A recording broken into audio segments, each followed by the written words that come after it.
Hi, I'm Sharaad Kuttan and welcome to Let's Talk, the show that brings you the most important conversations of the day. What could be more important to our lives than music? Music, of course, is everywhere. It's on our televisions, on our devices, it's in the air. But do we spare thought about the musicians themselves and their lives? Of course, there are many who are super rich and glamorous, but there are many who also struggle. And to help me understand the struggles of Malaysian musicians, I have three wonderful people who've come together with something called Musicians for Musicians. It's an effort to create awareness about the lives of musicians, their welfare, and how we can help them better. I have with me Lieutenant Colonel John Sham Eddy Zachariah, and Francis Danker. So, John, Francis, and Eddie, thank you so much for joining me. Your benefit's going to happen on the 15th of March, I understand. But before we get to that, perhaps we could start with you, John. I know you just retired from the Air Force, and you got your own band, you play guitar, and you sing. Yes, I do. As you say. Okay, so tell us a little bit about your musical journey, because it's interesting. You're a military man, as it were, armed forces, but then you get into music. How did that whole thing happen? Yeah, I used to play music when I was 10 years of age, and I started getting to DJing when I was 16.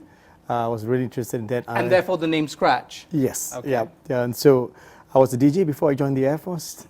Right. Okay. I was a professional disc jockey in KL, and then I joined the Air Force. 25 years later, I retired, and after retired, started a band. I was supposed to actually be in transition to join the commercial airlines, but after meeting Mr. Francis and the musicians, I thought the idea of musicians for musicians really great, and so I joined the organization.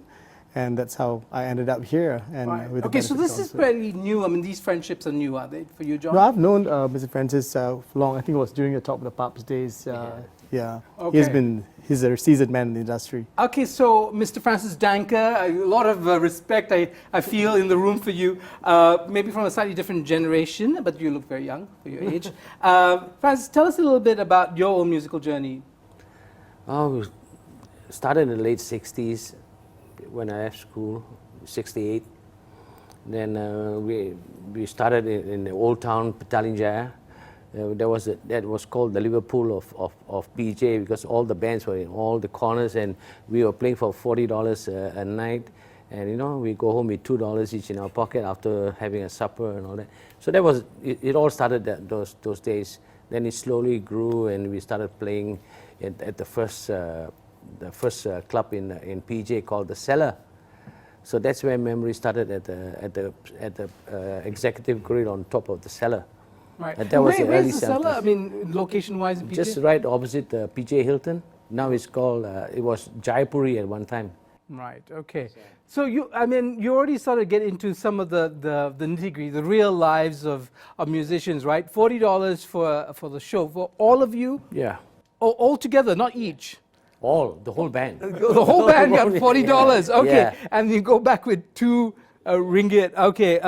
Now, perhaps in the 70s that was a lot. I don't know what you could do with 2 ringgit money, then. yeah. But the question is, because have wages improved and the welfare of musicians improved? I mean, you've had a long commitment to music. You know, now it's what?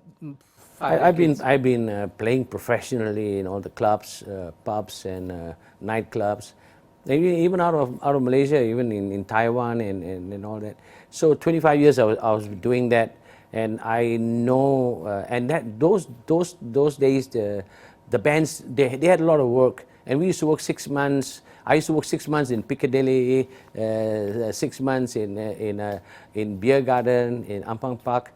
These are all the venues that don't exist anymore, and those were the good old glory days of the bands. You know, so the bands were really having a good time, and we were enjoying our music, even though the money wasn't that good, but we had a good time. Right. So there was passion, and things were good generally in terms of work. Right. Okay. Let's turn to you, Eddie. You're a keyboardist. You have a band called Easy Band.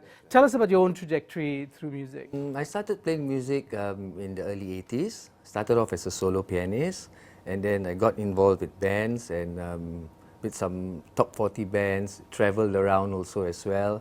And then about 20 years ago, I went on my own with an agency. So the agency basically manages me and my band, and we other few musicians, and then we do events, you know. But as Francis was saying, those were the good old days, you know. Yeah, I love when people use the expression good old days, because then you know that something turned. There was a point in which things stopped being the good old days and things got really tough for musicians in the live music scene. Tell us about Musicians for Musicians. I mean, this is an organization.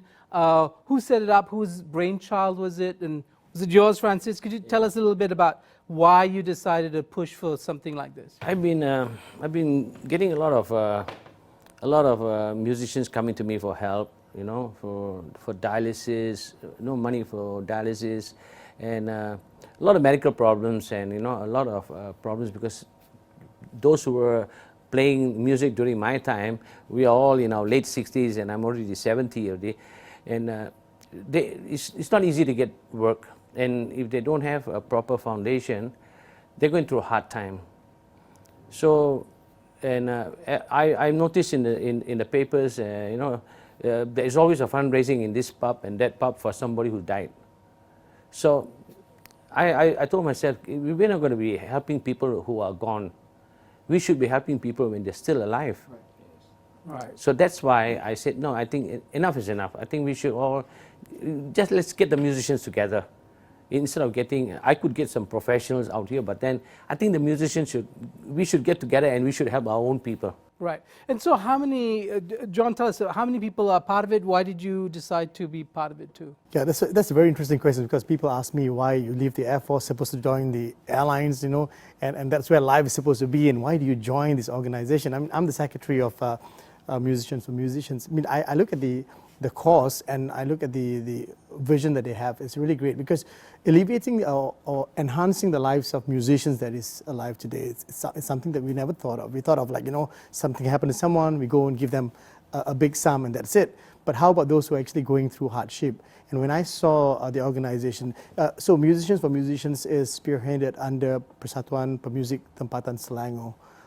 So it's registered under ROS, and so it comprises professionals from every background. We have musicians, music lovers, as well as even people like Frankie, who's got a background of Frankie De Cruz. Yeah, Frankie my De Cruz. former boss, who urged me to bring you on the show. Yeah, it's amazing to see how the teamwork within the organization. Yeah. Right. Okay. And before we take a short break, Eddie, tell me, I mean, what is your contribution to this organization? Putting everything together, because you see, we're not only helping the senior musicians also, you know, like Francis said, they need medical help, and you know, with issues, we are looking forward to bring it down to the next generation also.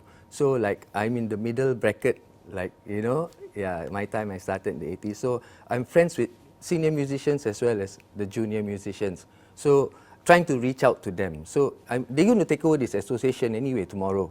We are just doing the foundation stone for the whole thing, you know, so now it's up to them in the next 4 or 5 years. It's their turn to, you know, help themselves out and their peers and their generation out. Right, okay, wonderful. We'll take a short break. We'll be back with more. Stay tuned to Let's Talk.